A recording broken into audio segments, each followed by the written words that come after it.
Hello, everyone, and welcome back to the latest episode of the ATCK with Jacob Elyachar Podcast. I'm your host, Jacob Elyachar, the chief content producer and writer of JakeStick.com, a pop culture entertainment news website. Before we get started, if you're watching this on social media, please give us a 5-star review. And if you're listening to us on our audio channels, please give us a 5-star review and please subscribe to the podcast. I really appreciate it, guys. Okay, so our next guest today is a Billboard charting top 40 record producer, mixer, remixer, and DJ, and he's currently touring with the Backstreet Boys on their DNA tour. So please help me welcome DJ Lux to the podcast. Thank you. I'm glad to be here. It's an honor. It's a privilege to talk with you, DJ Lux. I really appreciate taking the time in your schedule to talk with me today. I really appreciate it. Yeah, absolutely. Glad to do it. Awesome. So let's get started. So when did you get interested in music, and how did that passion evolve into desire to pursue a career in the recording industry? Sure. So, music for me started really young. I was probably 10 years old or so, and my mother was given a piano, an old piano, and they didn't like the smell of it. It was like an old, musty, player piano from the early 1900s.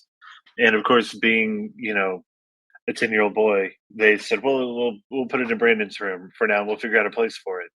And I just started playing music. I started poking around on the piano, and that was kind of it's kind of funny to say, but that summer that I got the piano, I sat down. I didn't know any pianist music, but my mom had this Yanni CD. Don't We'll get there later, but so she had Yanni live at the Acropolis, and that summer I learned how to play the entire album of Yanni live at the Acropolis. I played by ear. To this day, I still can't read music.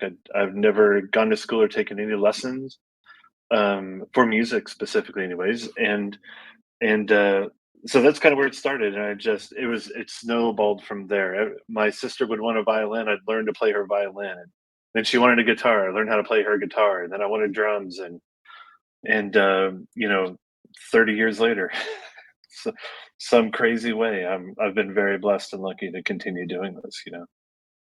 That's amazing. And first of all, by that whole CD by memory, holy smokes, that's incredible. And number one, number two, my brother Aaron also does that. He also is a very learner. He learned how to play trombone, mastered that. He learned how to play the piano, mastered that. Learned how to play guitar, and then also the tuba as well. And he actually marched in the Pride of Arizona marching band for all 4 years of college. Oh, wow. So, wow, that's impressive. Yeah, it is. And any instrument that he touched, it's incredible that he has rhythm with that and determination. And like I sang in choir from 5th grade to senior year of high school, so I do have a little music in me, but not enough. Sure. Well, it's ironic that singing is the one thing I can't do. I produce vocal groups, as we'll get into later. I've done remixes for Backstreet Boys, and as you referenced, I produced 98 Degrees. So I hear vocalists. I can produce vocals and arrange vocals. I can't sing a note, not one note. Same with me. Like my singing's gotten great. I do karaoke, but I would be buzzed on America's Got Talent. Oh, well, we'd be together. You and I, after America's Got Talent buzz, we'll go hit the karaoke bar together and do our best, right? Absolutely. So, speaking of 98 Degrees, in addition to them, you've worked with several incredible superstars such as Bruno Mars, Beyonce, and Jennifer Lopez. So, what were some of the lessons that you learned from them that helped you grow as a professional in this industry? So, that experience. Well, I'll speak to Beyonce specifically. Bruno was like a writing camp writer scenario. Beyonce specifically, I interned under a man named Jim Caruana, who produced all of her vocals, and he was producing her vocals. He was doing Jay-Z, he was doing Kanye, he was doing a ton of stuff at Sony Studios when it was still in New York and open and functioning, the way it was 10 or 15 years ago. And the thing I learned from those experiences was work ethic.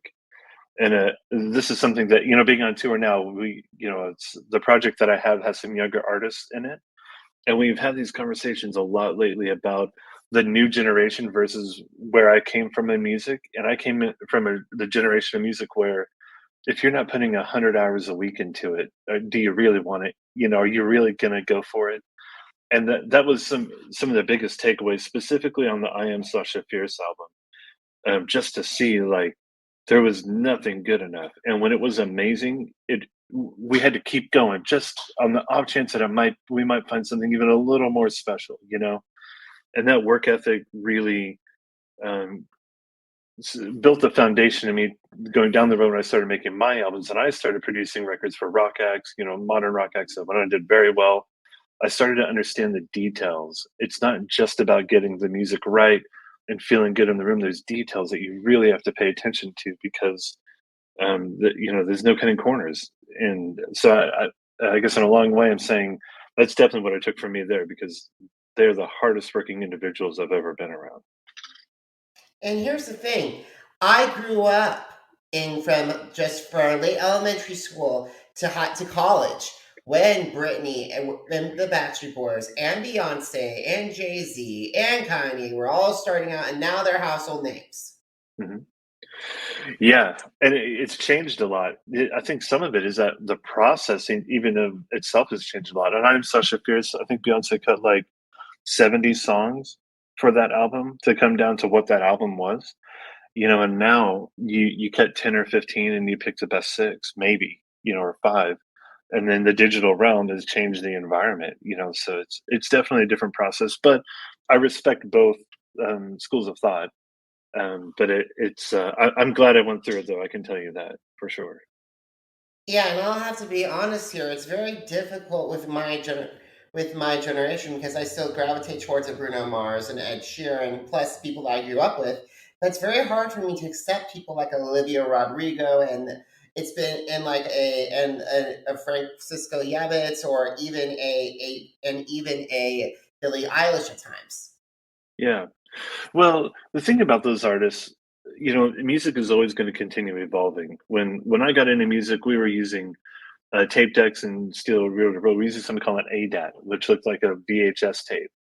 And you know, the evolution of the computers and the way music is made, the way music is made, that process is now creating different artists because they can do different things.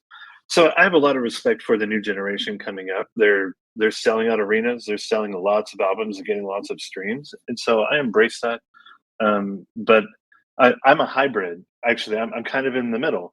I'm not the old school, hard nosed, you know, analog guy.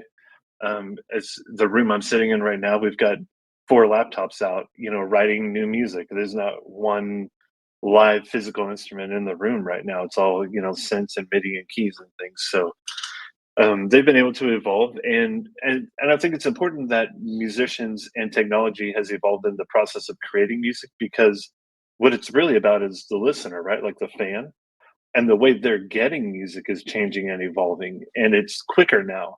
So the process of taking 12, 18, 24 months to put an album together, holy cow, if you took 18 months to do an album, I mean, unless you're a major star that has that real estate in the fan base, but someone like me who's relatively unknown that's putting out music and trying to come up as an artist, not just as a producer, as quick as a fan can get the music in their hands, if I take 6 months or a year to come out with a new single, they've found 15 other DJs like me already that are putting records out.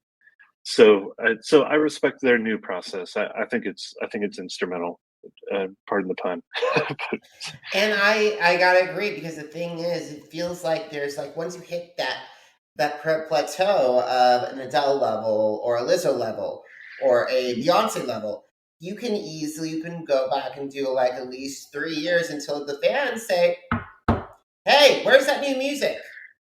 yep, absolutely. Well, you know, I can speak a little bit about that, you know, to the sense of Justin Timberlake. Justin and I are managed by the same guy. Johnny Wright manages Justin, Incubus, myself, AJ McLean, who we're going to get to in a minute, and Francesco Yates, and so I see that it's kind of interesting to see it from behind the curtain a little bit because I see and hear the Justin process, and his fans are so vibrant and loyal that process does take the time because Justin has a certain level of perfection that is required. A, because he's just a perfectionist and an amazing talent, but his fans also expect that out of him as well. And so when something comes out on an artist like that, it's just got to be incredible, you know. So I think you're definitely right on the time frame. Absolutely. And besides, Justin can go from one thing like Can't Stop This Feeling to an incredible collaboration with Chris Stapleton, like Say Something, which Yep. gave me chills and still gives me chills thinking about that.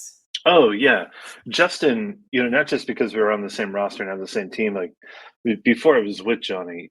Justin to reincarnate and maybe that's even the wrong word to reinvent his professional persona, his career over and over and over. I mean, you look at when he came out of NSYNC and the first album Justified and all the things that were going on then, and then that to the Timbaland collaboration that gave you Sexy Back and those records to 2020 to Man. I mean, you just look at the evolution. It's like what can he not do? Really, what can't he do?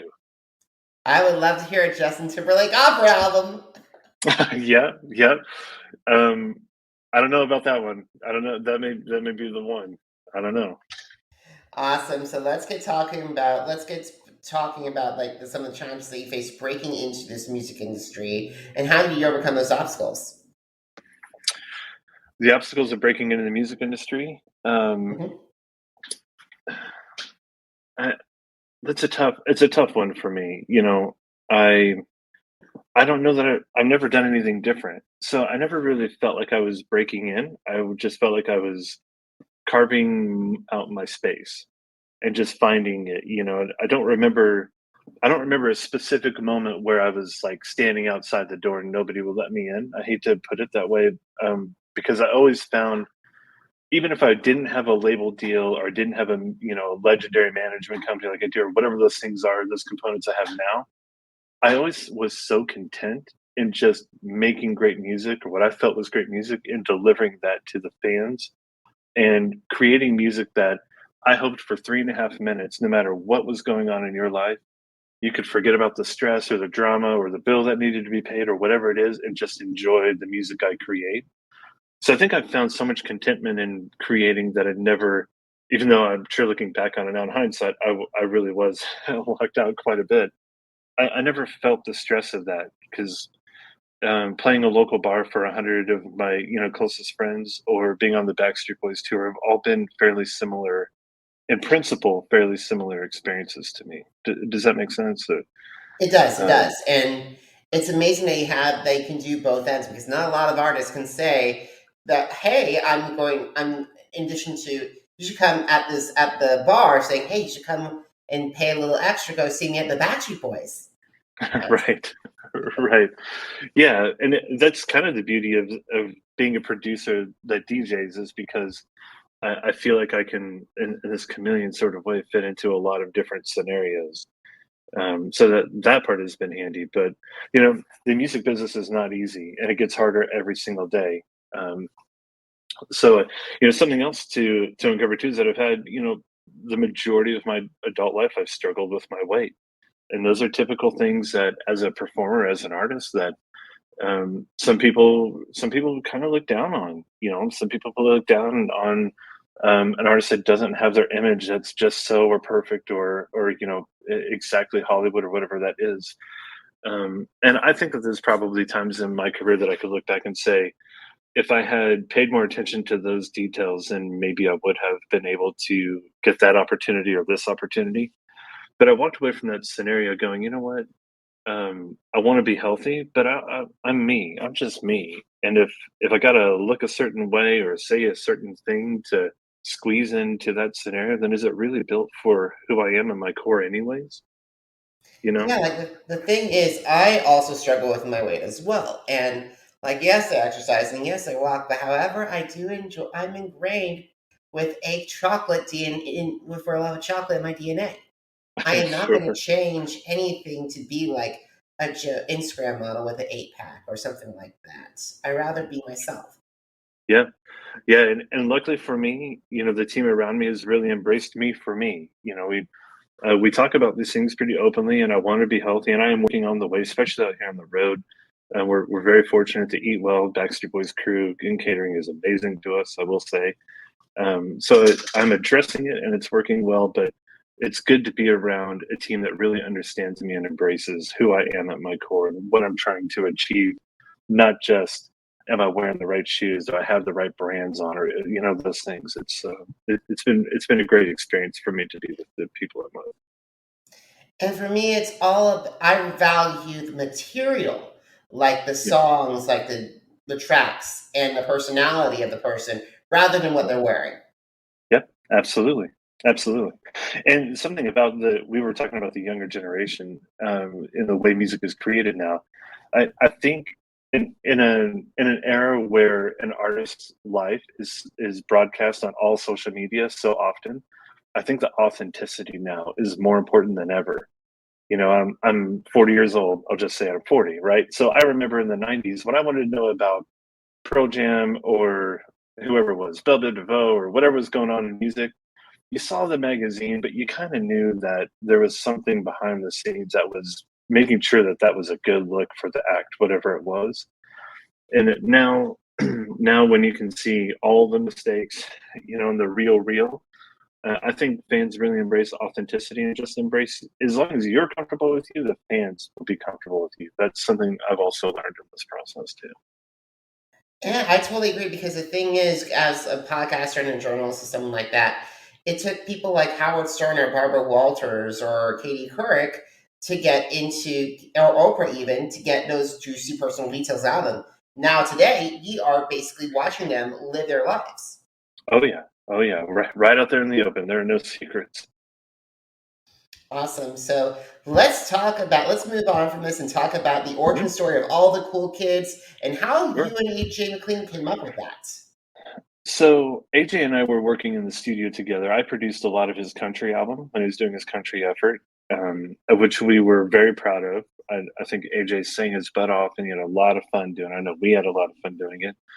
But we found this common ground, when I talked to him about what I would like to do, becoming a DJ, and sort of in the vein, if you will, of DJ Khaled, where I'm a record producer, I know people, and maybe some of those people would hop on my records someday. And he's like, "Man, that's really cool." He's like, "I've been thinking about like a Chainsmokers esque sort of project too." And so I said, "Well, let me put some music together. Let's just try it. Let's see what happens." And we shot a promotional video, and it just snowballed from there. And 4 years later, we've had a lot of really great opportunities. We've headlined Vegas. We've specifically the Westgate International. We've gone on a couple little tours. AJ and I have, Midwest and kind of East Coast things, and put some music out, and it's been great. It's been a really good conduit. And fast forward, 4 years later, here I am opening the Backstreet Boys tour, which is an unbelievable once in a lifetime opportunity. Like I'm 2 weeks in now, and I still can't believe that tomorrow night I'm going to go open up for Backstreet Boys, and I've already done it 10 times. It's just incredible. I'm so grateful. For me, I totally agree because the thing is, for me, the Backstreet Boys are always one of my all-time favorite boy bands. And the thing is, I grew up with their self-titled album and Millennium, one of my all-time favorite records of growing up to this day. If I ever release the albums that inspired me growing up, Millennium will be on it. And like Yeah, songs like Shape of Your Heart and I Want It That Way, Larger Than Life, Everybody Backstreet's Back. As long as you love me, this is yeah, us, bigger, in a world like this, and drowning. These are songs that are ingrained in my mind. yeah. Absolutely. Well, the thing that really struck me is when I was building my set, I went through the Backstreet Boys catalog just to get a good understanding. I was a fan when they came out, of course, in the mid '90s and through the early 2000s. My parents bought every single Backstreet Boys CD ever released, and my dad was a huge fan. And going through, I was like, "Oh, I remember that. I remember that. I remember that." But being there at their show, when we're loading out the back, and we kind of do the walk around, and we love to get out and talk to the fans, and I hear these songs. I'm like, 2.5 hours, and I know every single song that they do in a 2.5 hour show. How many artists still touring, selling 20,000 tickets a night, are going to play 2.5 hours? And it doesn't feel like 2.5 hours. It's so amazing because it just goes hit after hit after hit after hit. You're like, they're the greatest ever. They're the most legendary boy band. No disrespect to my other clients and my other friends, but I mean, let the record show, the statistics show they are significant, really significant. And the Backstreet Boys growing up, I remember when you say that because the thing is, one of the finest memories I have of watching with my family as Backstreet Boys invaded TRL with Carson Daly and seen all those hundreds of thousands of teenagers screaming closed down Times Square to hear them perform. Yeah, it was pandemonium. You know, it was just absolute pandemonium, and it's not changed. Let me tell you. I mean, the fans are fierce and loyal. It's incredible. It's great to watch. Please tell AJ and Howie and Brian and Nick and Kevin that I give my best to them because I truly admire all five of them and they've been a huge part of my life and also part of my family's life as well. Absolutely, I'd be glad to do that. Awesome. So speaking of the Backstreet Boys, and what is it? And like I know we talked about that, but is it so? How has the audience accepted you, or like have you like? Is it hard like saying, "Hey, I can't bring this song in," or can you actually use songs that they're going to be incorporating in their set lists? No, I can't play any Backstreet Boys records. In fact, I kind of stayed away from most of that period of boy band era. I stay away from NSYNC. I don't play any Backstreet. I don't play any '98. And it's nothing really.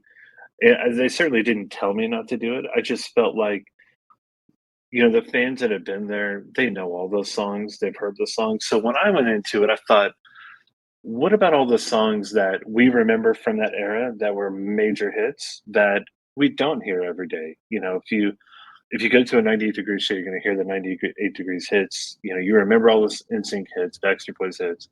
So what can we do that's going to continue that journey back in time for the fans that are there? And so what we did was, you know, we came up with like Hip Hop Hooray and a Jay-Z remix that I've done, and different things like that that really incorporate, you know, a nod to that era that was so great, that created such great music and the legacy of these fans. So I think that overall the fans, I believe we feel really well accepted, if I may say that, you know, humbly but accurately, that I think the show makes a lot of sense. And when we walk out into the crowd after our set, because we love to come down to the pit and see everybody, we take pictures and sign autographs from the moment we step in until Backstreet Boys go on. So we're very happy with that. The other thing too is we get a lot of interaction. Backstreet Boys fans, like I said, they're fierce and loyal fans. So we're not just taking pictures in the shows. We have people messaging us on Instagram. All of us, everybody involved in the show, messaging us on Instagram. We get dozens of messages after every single show. Love you guys. Where are you next? What's going on? Da da da. And that's you know, that's a great moment because we have really really big shoes to fill, and to be for Backstreet Boys to ask me to come and take this opening spot in front of them is a huge honor because these guys hold their show like to the nines. It is spotless, perfect, incredible, and so that kind of, you know, the first night, I'll admit we were all really nervous because we know the level of performance Backstreet Boys concerts are. And we felt confident in our show, but what were the fans gonna, you know, how were they gonna react to a DJ and a drummer and an MC and that kind of thing? And overall, I can't say enough how happy we are to be playing in front of some of the most amazing fans in the world. You know. That's amazing. And I love hearing that story because it makes me feel so happy for them, for you, for the Backstreet Boys, and for the fan base.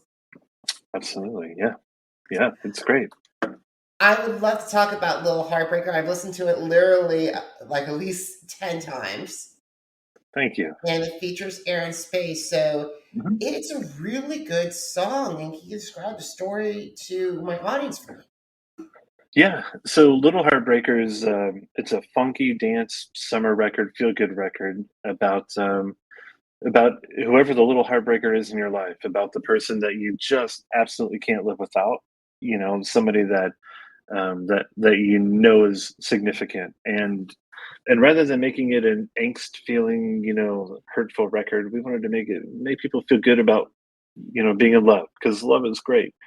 And so that record, of course, takes a personal spin for me because, you know, I have an incredible wife. I have a wife and three kids that I love dearly. So, you know, there's always these images of the person that's really got your infatuation, which is her. Aaron Space being the guy who sang on the record. He's out with me right now. He's my MC for the show and performs that song live with me night in and night out. And he's one of my best friends, actually. So it was a really cool collaboration between the two of us to make that all happen. Awesome. So speaking of collaborations, who are your ideal collaborators? The singers, the songwriters, the producers, the musicians, and how would they enhance your sound, DJ Lux? Oh, wow. My ideal collaborators. Well, I think one of the collaborators I've had the most fun with and have come up with some of my best work with yet is an artist named Francesco Yates, who's also out on tour with us. You may remember him from his hit Sugar, How'd You Get So Fly? Oh, yeah. That's Francesco. He has a new single out called Jimmy, and which is a brilliant record I absolutely love. And he and I have been collaborating off and on for about 4 years. So I think he's definitely one of my ideal, someone that I haven't worked with yet. I'm a huge Ryan Tedder fan. I love Ryan Tedder, everything he does. So I think that would be like a bucket list experience for me. I think Ryan would be great.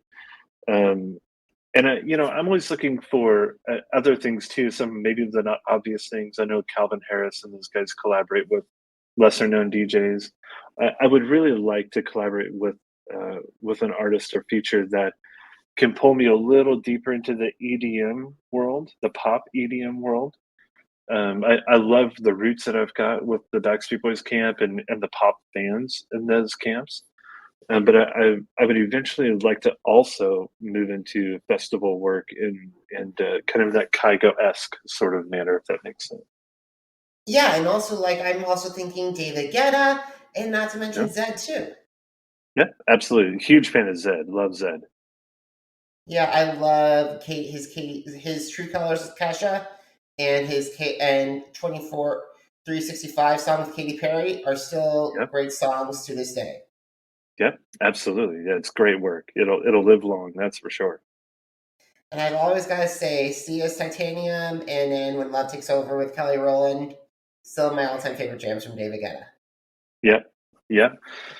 He was definitely the predecessor. Now we've got Marshmello. That new Marshmello Jonas Brothers record is I can't tell you how many times I've listened to it. Probably an unhealthy amount. And you mentioned the Chainsmokers. I gotta say their collaboration with Five Sauce with Who Do You Love still rocks the house.